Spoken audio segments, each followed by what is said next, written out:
number of things, and that's really been a learning from the AMBIT program, that perhaps in the past we've almost over-focused on the individual interpersonal skills, and I don't want to underplay that. That's really difficult with these young people.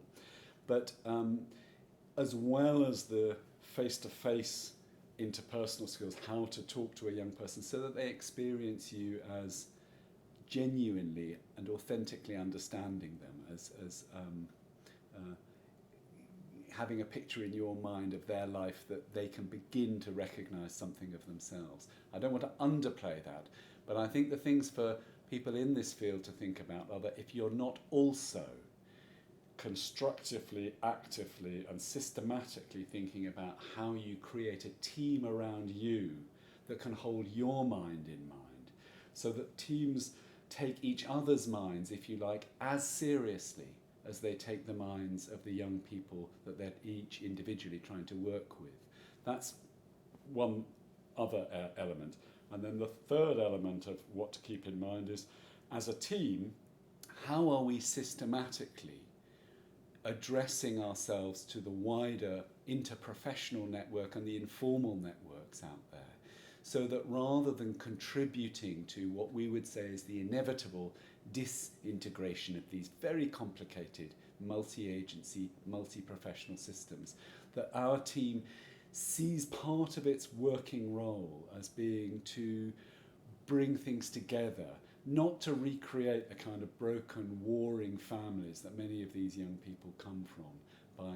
mimicking that, by the wars between different agencies, different professional groups, different ideas about whose theory is the better theory. These are not things we talk about in front of the young people, but even if we don't talk about it in front of the young people, they know, they've got radar for these kinds of disintegrations. So to expect them and to have a kind of constructive, systematic approach to being more, if you like to use my language, mentalizing towards the other elements of the network. And then the fourth thing to keep in our mind is that if, as a team of people trying to do this very tricky, very stressful, anxiety-provoking work, inevitably anxiety-provoking work, that if we don't set aside some time to genuinely stop and reflect and learn and consider how do we take our own team's outcome measures, how do we take what we've understood from evidence coming from outside of the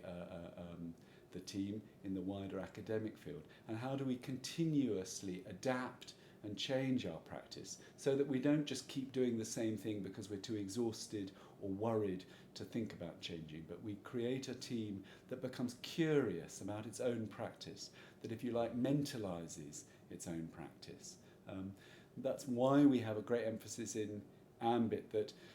the manual, such as it is a wiki, it's a website, and every time we train a team, we offer them their own wiki, which, if you like, inherits our material. And we invite a team to spend just a small time,